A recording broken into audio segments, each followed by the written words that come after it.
everyone, my name is Karen, this is my channel Rather Be Reading, and today I'm bringing to you my August marked as to read video.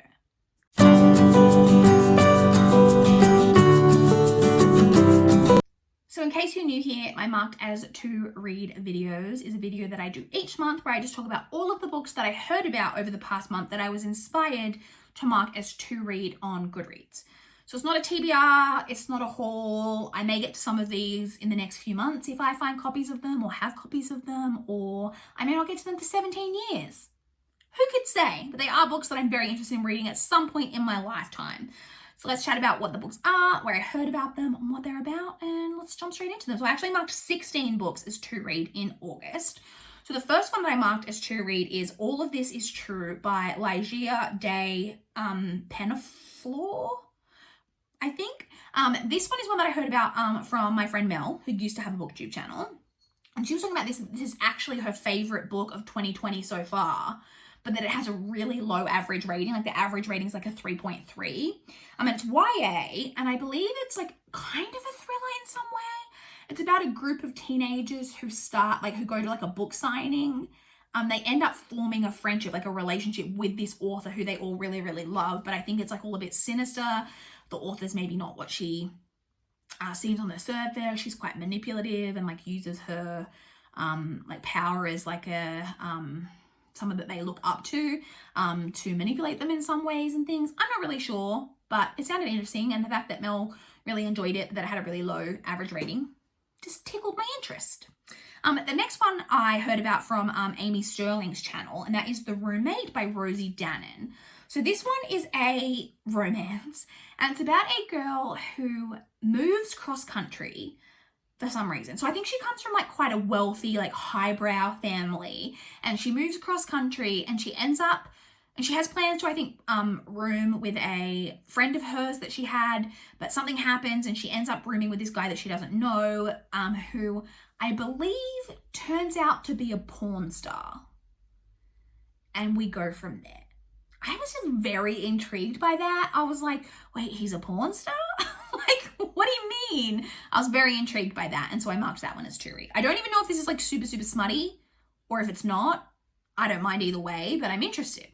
And the next one is one that I marked as to read because I saw in that area when you're on a book and there's that section over on the side on like when you're on the actual web page, it says like readers also enjoyed, and every time I see one there, I forget to write down what book I was looking at when it came up on the readers also enjoy. But the book that I saw is called This Is Not a Ghost Story by Andrea Portes. And this one is YA paranormal horror. And it's about a girl, I think she's house sitting. Yeah, she's house sitting in a mansion, which already intrigued. But the house has a grudge. That's all I know. That's all I really need to know. So I was intrigued by that one.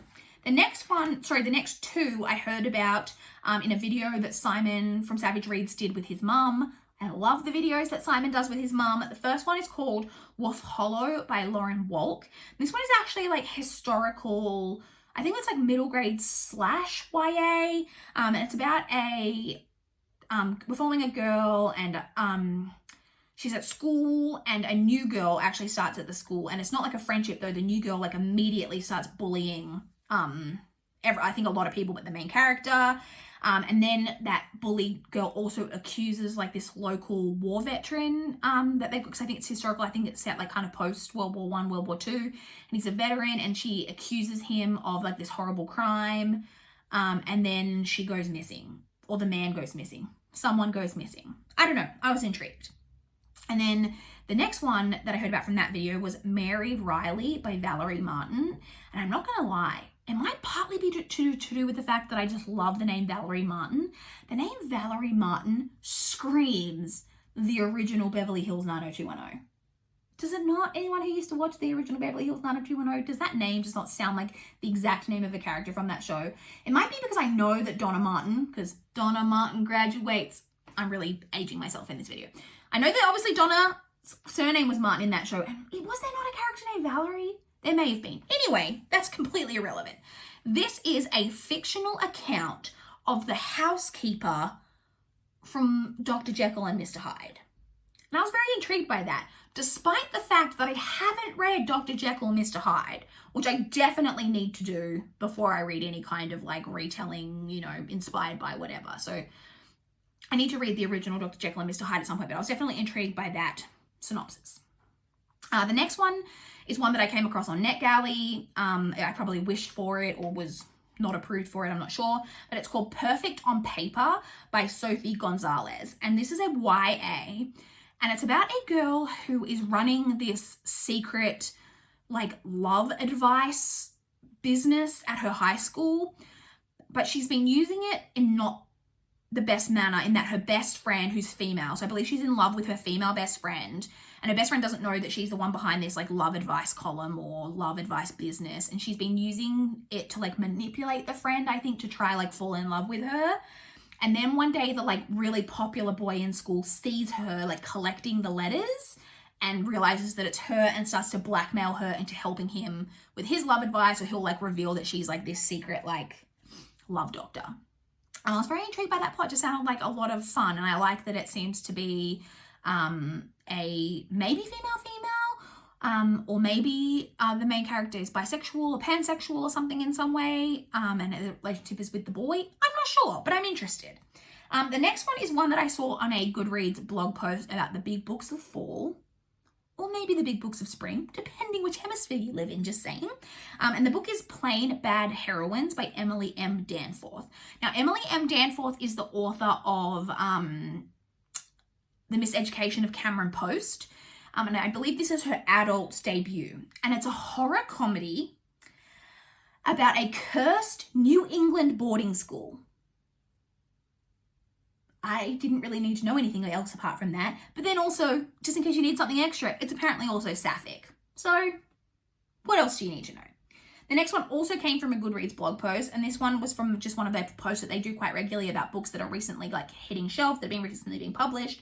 And the book was Heatwave by Kate Reardon. And this is a thriller. I think maybe like, again, a thriller with more of like a literary bent. And it's about a woman who, so I think it's set in the 1990s, which already color me intrigued because the 90s is like my favorite time period. Set in the early 90s, and she is returning to her like family's like estate that they have in the south of France, where 10 years previously her teenage daughter died.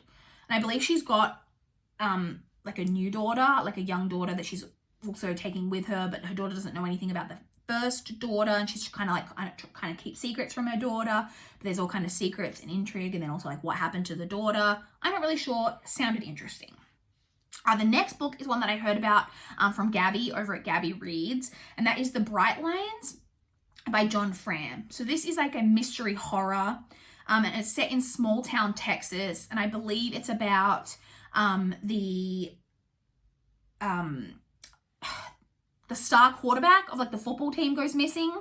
And I believe we're following it from the perspective of the star quarterback's brother, who is a gay male protagonist, I'm pretty sure. And I think this also has some kind of sci-fi bent to it, but I'm not exactly sure. But Gabby really enjoyed it, and she was raving about it on her channel. And so I marked that one as to read. The next one I heard about from Emma over at Drinking by My Shelf, and that is The Psychology of Time Travel by Kate Mascarenhas. And this one is about 4 female scientists who in 1967 invent a time machine. And then I think it's like 15 years later, and time travel is now like a standard thing that like a lot of people do. And we're following the granddaughter of one of the inventors, I believe. And there's some kind of mystery. I don't know what the mystery is. I don't know all of the details, but it just sounded very intriguing. And Emma, I believe, enjoyed that book. And so I was intrigued. The next one also came from a Goodreads blog post about books hitting shelves, and it's called Sisters by Daisy Johnson. This is a thriller, and it's basically just about the relationship between 2 sisters. They were born only 10 months apart, which, like, what was that mother thinking? And so they've always had a very close relationship. And then something happens that like causes a shift in their relationship, and I think they end up moving away, or they're going away for the summer, and it's all just about the like, I'm not exactly sure what the thriller like element is it to, if it's just like a sinister relationship or like toxic in some way. I don't know, but I'm very into like toxic relationship vibes. I love seeing sister representation, like sister relationships in books, so I'm interested. The next one Again, heard about on Simon's channel from Savage Reads. It was his book club pick that he had. I think it must have been for the month of July, because I'm like a month behind in my subscription feed. But the book was The Lady in Waiting, My Extraordinary Life in the Shadow of the Crown by Anne Glenconner, which is a non-fiction book. And Anne Glenconner was the lady in waiting to Princess Margaret. And I am always been very, very interested in the royals, and they were talking about this book and it just sounded incredibly fascinating. That Anne Glenconner led a fascinating life, and so I was definitely interested in picking it up after hearing them talk about it in their live show.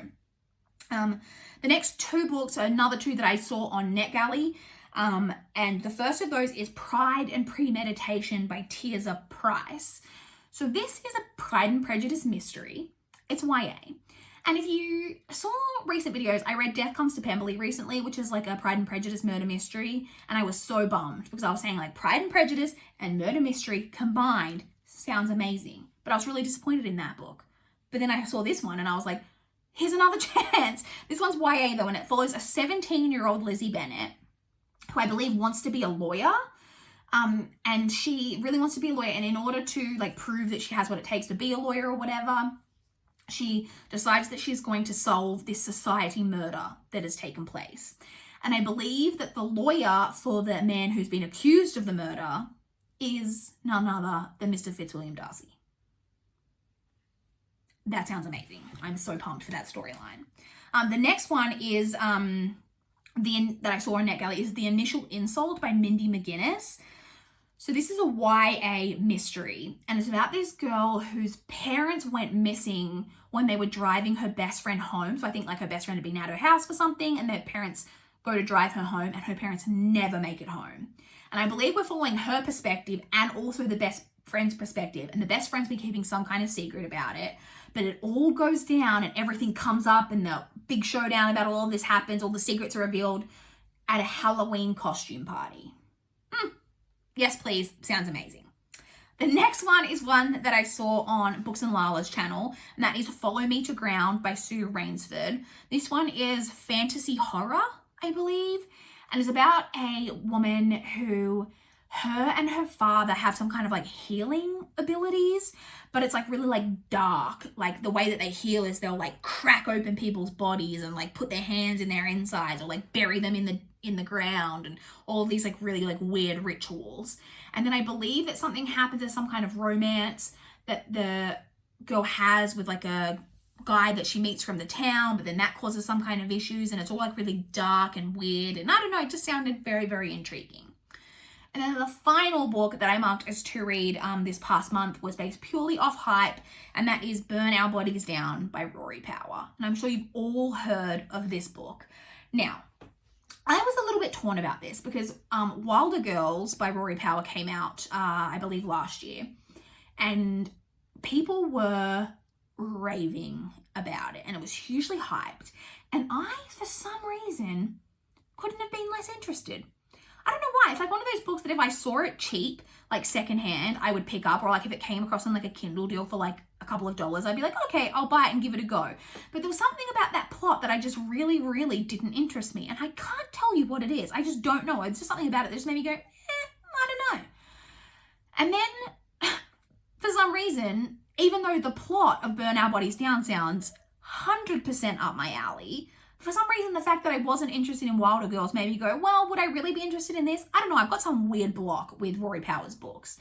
But I've been seeing a lot of reviews of Burn Our Bodies Down. And like Ashley from Bookish Realm recently gave it 5 stars. And I haven't seen her video about it yet because, again, I'm super behind in my description feed. But I saw her raving about it on Goodreads.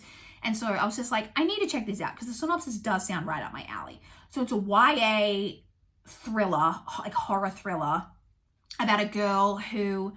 her and her mother end up relocating to like the town where the mother grew up, but there's all a lot of secrets around like their extended family and like weird stuff going on. I don't know. The synopsis sounds like something I would enjoy, but I don't know. I've got a weird block about it. And the cover of this is really beautiful.